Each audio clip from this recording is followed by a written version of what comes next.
This podcast is a member of the Red 5 Network. For more Red 5 Network podcasts and content creators, visit bio.link/red5. Hey everybody, Jim Cummings here with an important announcement. Are you listening? Good. I have no idea what the hell is going on with these ConverSWations with the Fako Naka and the digs to the big geek. No, we're doing it. It's a tribute. They're going to make me sick. This is Arnold Naga. Ignore these Nimrods.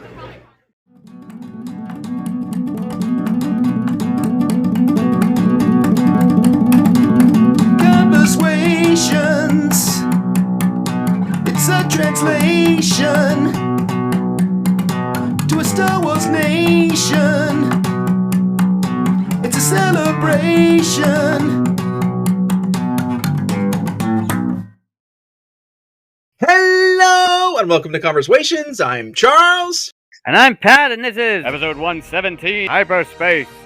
These calculated galactic routes have become an essential part of space travel for explorers, traders, and smugglers. But they ain't like dusting crops. Without precise calculations, you could fly right through a star or bounce too close to a supernova or experience a hyperspace collision. Ooh. What's that collision tonight? I don't know. Oh. Well, I did notes for Dune, so I hope you did too. Dune? All right. You say so, pal. Dune? Oh my. Yes. We're doomed! Oh my gosh. Ridiculous. We're doomed.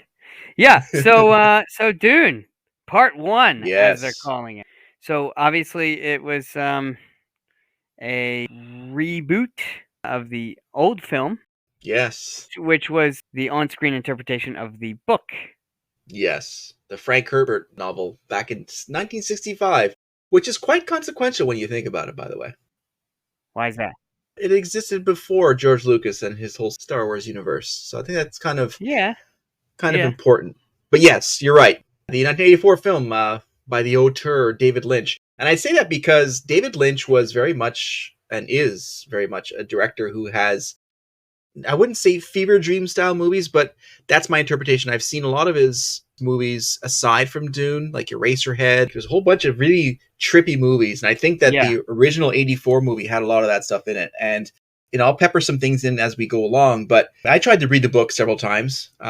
Just one of those books that I couldn't get through. I shifted to J.R.R. Tolkien at that point. Sure. I mean, who wouldn't? Right. Fantastic novels. So I just couldn't chew through it. And the Dune universe is quite thick after, and especially after Frank Herbert had died. I think his son took over the novels. And so the ancillary stories, similar to Star Wars, really were thick. So there's a lot of lore in there. And they did a TV series, I think, several years or decades ago at this point.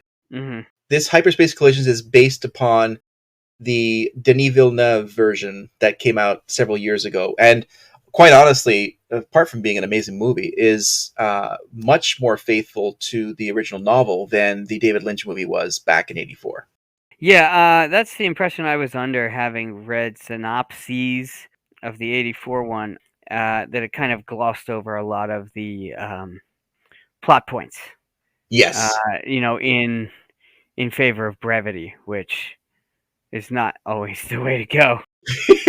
Yes, and they tried to fit that whole it's a very thick novel into one movie, so it's a lot to chew through and make, I guess, visually and also story-wise very logical to follow through and get the story from start to finish, which I loved the 1984 movie, and it's still one of my favorite sci-fi movies because it does speak to Star Wars. There's like connections to it.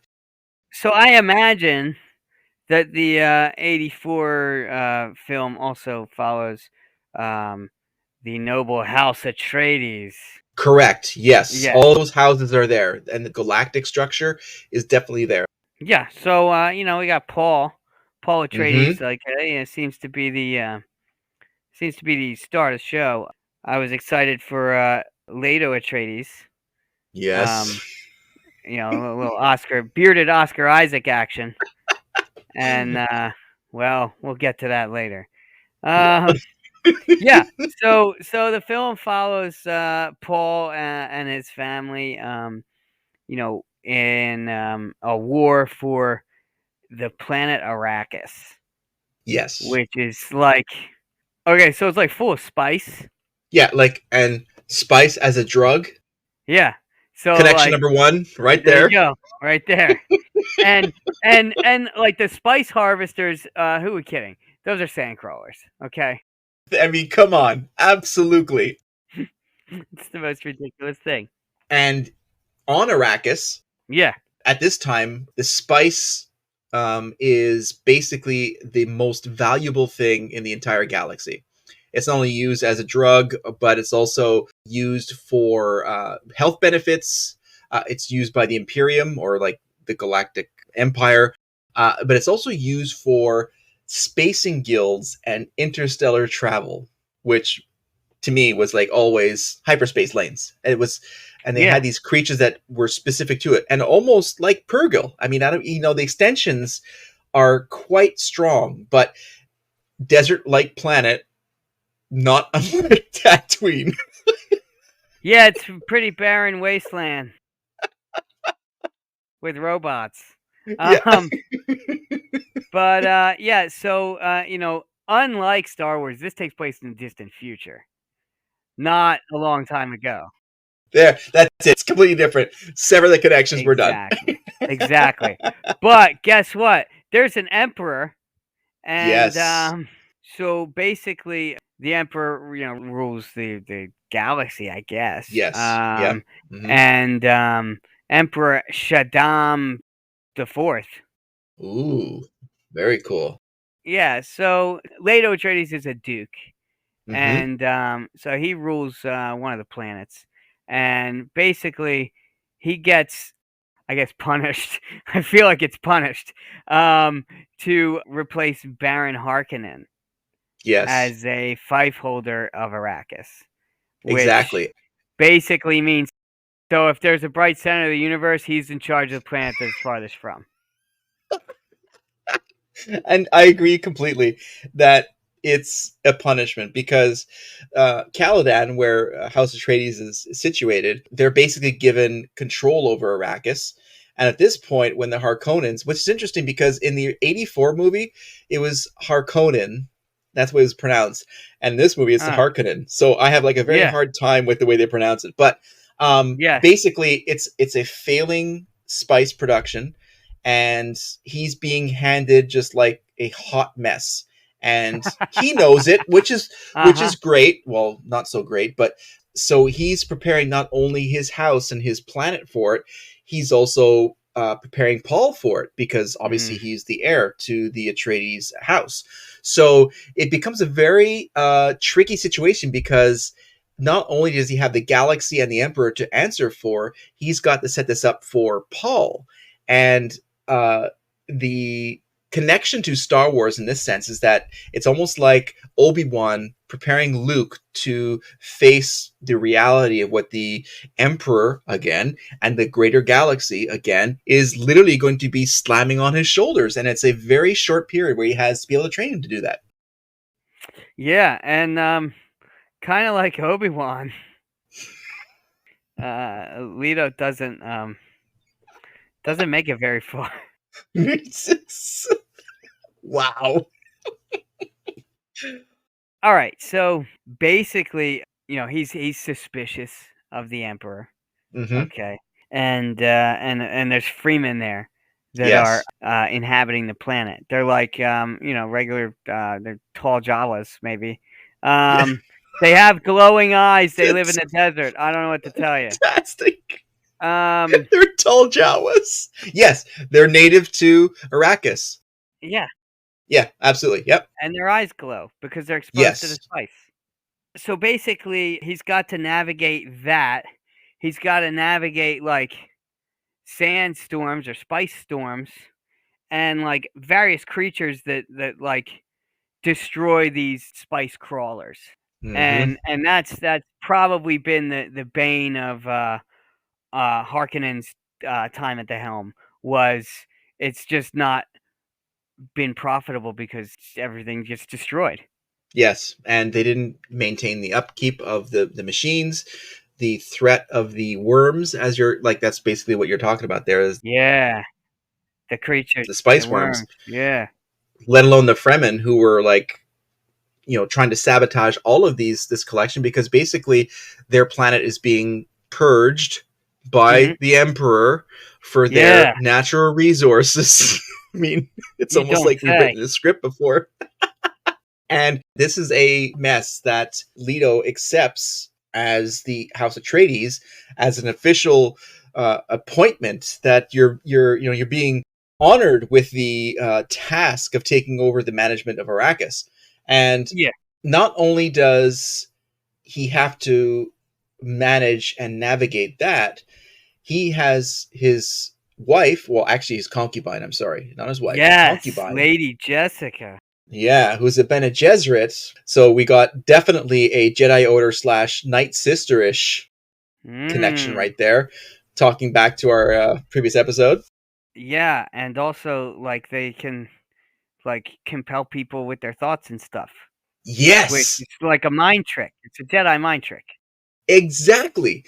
So he's got that on one side, and Jessica was never meant to provide Leto a son. It was only supposed to be daughters. Again, a call out to the Night Sisters. But so we've got Paul, who is not only trying to ascend and match his father's vision of himself, that he's meant to take over the house. He has his mother's intentions that he becomes strong in using the voice as a weapon. So Paul, as well, is at a very much of a crossroads in this entire story. And Leto sends Duncan to Arrakis to pre-scout these Fremen and these the threats, basically, and also what's the current status of what's going on there, and which is played by Jason Momoa. Thank you. Yeah, and some fantastic interactions with him and Paul, but very Han Solo-like, very brash, very I confident. feel like he's a good merger of three of our favorite people. We got Han Solo, we got Chewbacca, and we got Rob from Jedi Temple Archive. So he's very much a very towering and imposing figure, and he's also somewhat hairy and a bit of a rogue. Oh my gosh, that's perfect. Yes, absolutely. Okay, that's that is a shout out to our friend Rob, who sadly couldn't be here tonight due to not being invited. Otherwise, so he goes ahead and Paul's like, "Hey, I want to come," and he's like, "No way, buddy." Yeah, exactly. Everybody's like, "Paul, you need to step up because like you're gonna be taking over." He's like, "All right," and they're like, "Yeah, but not yet." And he's like, "All right, man, I guess." Yeah, like, okay. And much like Rob, he would say to us, like, "Hey, have you been working out?" No, but does it show? No, it doesn't. No, it doesn't. Oh boy, that was good. That was a good line. Yeah. So they, have this exploration party. To go out and kind of assess the situation and be like, okay, what's going wrong here? What's the lay of the land and sort of the threats out here, so that we can, come up with a plan of attack to get this operation up and running again in an efficient way that we can, save it. Yes, and reestablish proper control of Arrakis and the production of the spice. Yeah. So in this time, Paul is also being trained more by his mother. And he's got these troubled visions of the future. He gets in some serious trouble for his thoughts and his ideas. And, then the whole family's kind of under threat. Yes, because these are not... First of all, like we said before, Jessica was not supposed to give birth to a son. Right. And now this son, not a daughter, is having, quote-unquote, force visions, right? Of what's happening in the future. And so the mother, Bene Gesserit leader, she shows up on Caladan to put him through some tests, because this is not what's supposed to happen. And this is outside of his military training that he's going through with Gurney, and which is more militaristic, more self-defense, but still Jedi-like, because they have these shields that they generate around themselves. And it's very Jedi-like because the slower you move, the more control that you have. And it's a very Zen sort of approach to that shield system. Mm-hmm.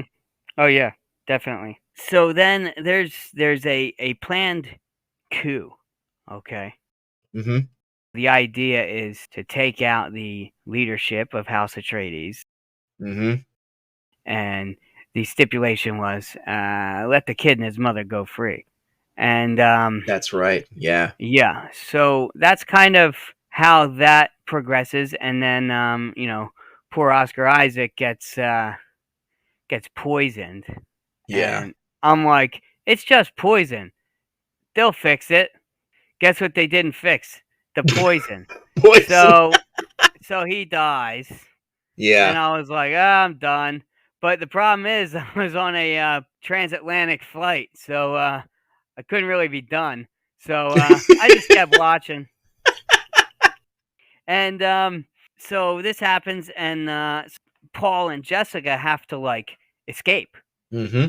Because first of all, their family is targeted, so they're like, we got to go, and they don't know that they're being spared. And being spared does not mean you still get to rule the planet, because that's the whole idea of a coup, Right. Yes. So they had to duck out, and they find Dr. Kynes, who's a planetologist, and he lives among the Fremen. Yes, that's right. They end up linking up with him and being exposed to the Fremen, kind of finding out what they're about. Yeah, because Paul's Force visions certainly led him down the road of being able to integrate himself with the Fremen, and not only through the trials that he went through, and again, here's another connection to the Bene Gesserit mother who came and tested him. He passed that box trial, right, where she was like, you inherited almost way too much power. And the fact that he lived through that trial gave Jessica the hope that he would be able to surpass any trial that he would go through. And he, of course, had confided in her that he had these visions.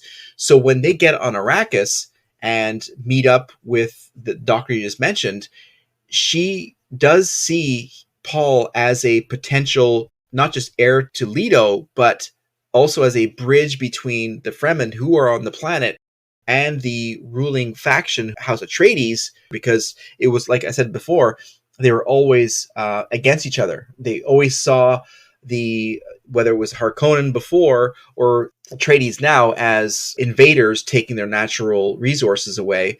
And Paul represents the singular, quote unquote, chosen one, or as they call them, the Kwisatz Haderach. Oh, yeah. The chosen one, to be able to merge both the spice and the Fremen. Yeah. Very much like Anakin, who's meant to bridge these two sides. And again, there's another connection back to Star Wars. She is doing her best to guide him, but also not to get in the way of what he sees as a vision of the future of the conflict. Yeah, and that's an interesting piece, because apparently these two groups of people were kind of at odds with each other for a long time, and sort of trying to eradicate each other. Yes. So to have someone who may be able to kind of bring them together to fight a common cause, and really kind of solidify them as a team, would be something that the planet never saw before, which would be admirable and incredible. There's the whole business of the hand-to-hand fight to prove oneself. Yes. And so that's what ends up happening there. Is it's like a ritual duel to the death. Yes, between Paul and the Fremen. Yes, absolutely. And it's exactly. And it's a tradition that cannot be ignored, and that's the importance of it. Is that he wants nothing to do with it. Right, but if you ignore it, then it's like a forfeit to it, and you're done. Yeah, and so that's just unheard of. So you have to go through it. Yeah, so he does, and he ends up winning. Mm-hmm. So basically, that allows him to continue living. Yes. But Paul's like, no, I think I want to join the Fremen and kind of fight alongside them and try and merge these two people. Right. And Stilgar, who is the leader of the Fremen at this point, understands and almost respects him because Paul, because throughout their interactions when they first arrived on Arrakis, he was the first to understand Stilgar's position as a Fremen and almost overspoke Leto before he had passed away, of course. And when he saw that he was ready for this trial, for him, it was an admission that it was going to be perhaps a merger of, or at least a symbiotic relationship between whoever's ruling the planet with who's taking the spice, and not necessarily just pillaging for profit's sake. Right. What's really cool too is once they arrived on Arrakis and they're sort of surveying what challenges they have, after Duncan has already downloaded all of these potential flaring up points, that the fact that the machines are in piss poor condition, the relations with the Fremen are, basically null. So Leto and Paul, they head out on a sort of a scouting mission to go and sort of see what's the status of these spice collectors, or as you call them, sand crawlers. So they head into these vehicles that look like dragonflies. Mm-hmm. And it's so speaks to the Clone Wars style approach to vehicles, and like the troop transports. Yeah, exactly. And very attuned to the environment that they're in. Apart from the fact that it was amazingly well done and animated, and you get the sense that they really built these things for this environment, and let alone the fact that Leto always wanted to be a pilot, just like Anakin. Best in the galaxy. Exactly.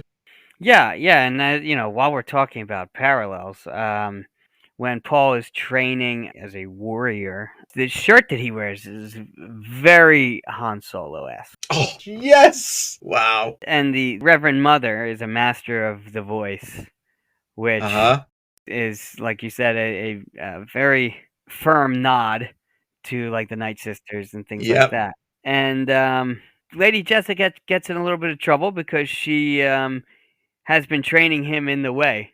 Yes. Because this is the way. This is the way. Oh my God. And when Paul's telling the Reverend Mother of his dreams, there is talk of him being the one. Which the Kwisatz Haderach. Yeah. Uh-huh. When they go into the city of Arrakis, it looks like the trench run from the Death Star. The way that that's all set up. It's very true. Uh-huh. And then, of course, they got sandworms, which, you got sarlaccs. Right. And crate dragons and all. And I think it's Duncan who says to Paul, like, to shower, you scrub your ass with sand. That gets everywhere, obviously. Oh, it's coarse and irritating. Oh, man. It's got a lot of similarities to different parts of the Star Wars franchise. Obviously, Oscar Isaac. Right. And then...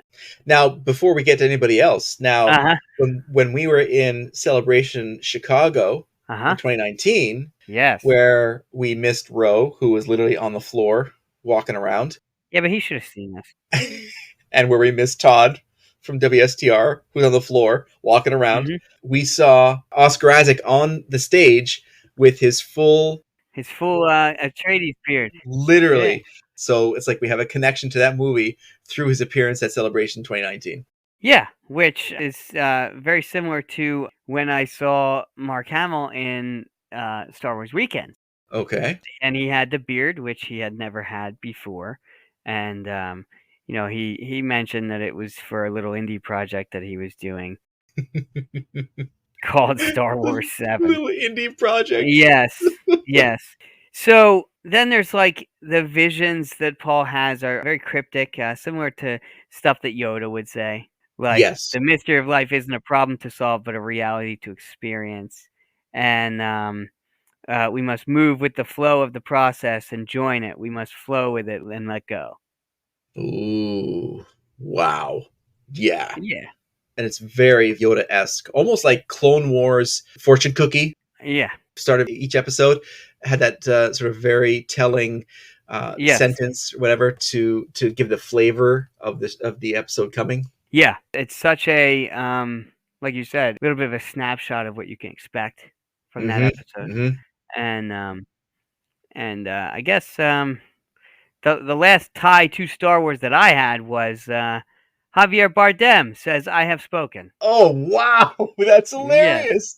And he's wearing like very Jedi robes too, of course. At this point, oh my gosh, he says, "I have spoken." That is crazy. Mm-hmm. Yeah, I mean, he doesn't look like an Ugnaught, but you know. No. Yeah. And the Baron Harkonnen, who doesn't look like Jabba, but is very Jabba-esque in this sense, running his galactic criminal empire from his home planet. Good news is he got on the Atkins diet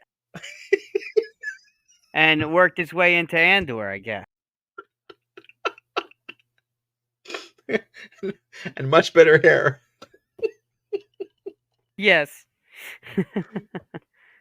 Oh boy. So yeah, that's I think our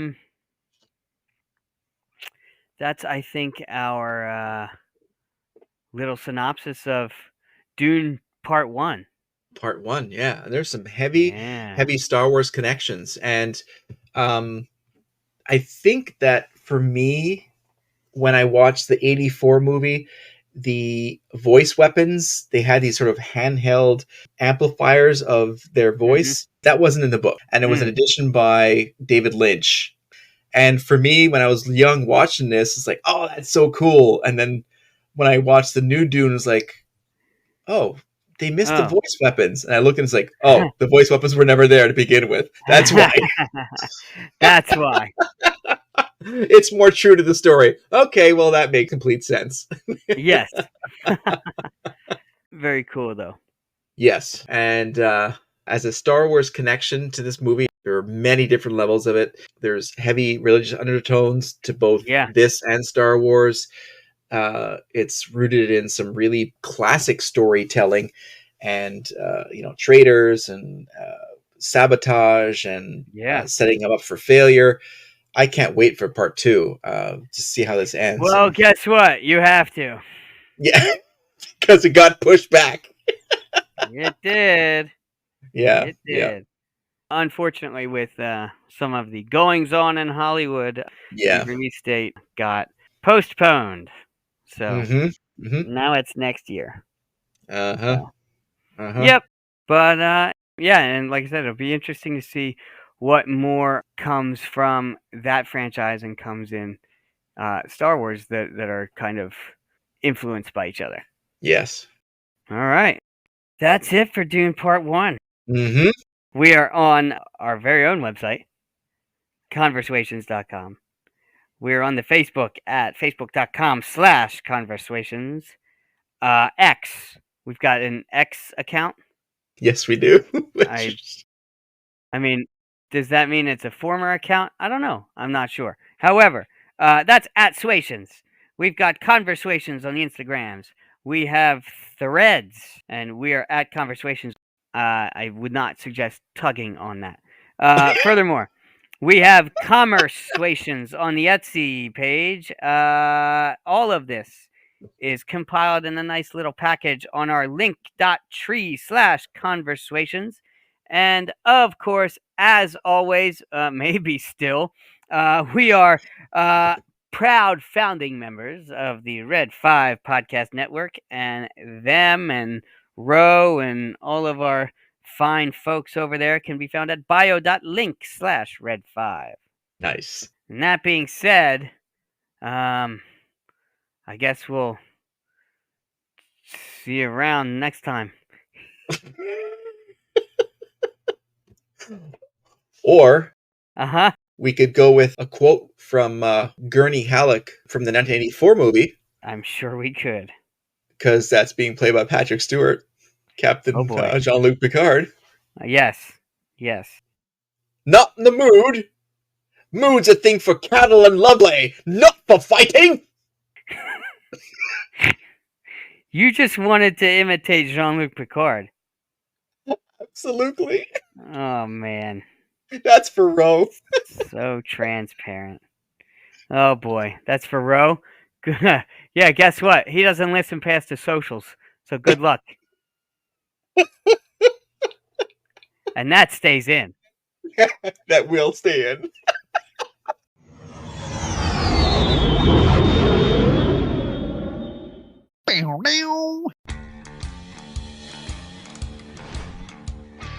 This week on Storage Wars Tatooine, a dispute erupts over ownership of a particular unit, but the Huttese auctioneer steps in and tries to settle it.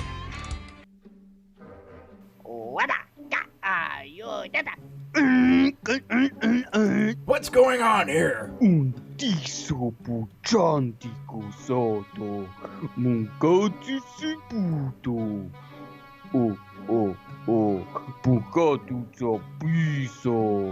This is my unit. I paid for this up front for 3 months, and you're here trying to auction it off?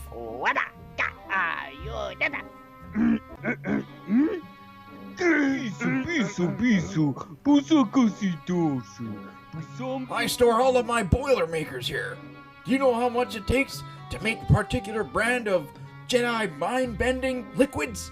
This is ridiculous! Tune in tomorrow to Holo Channel 7 to find out if your rightful owner keeps what rightfully is his. Maybe. This podcast is a member of the Red 5 Network. For more Red 5 Network podcasts and content creators, visit bio.link/Red5.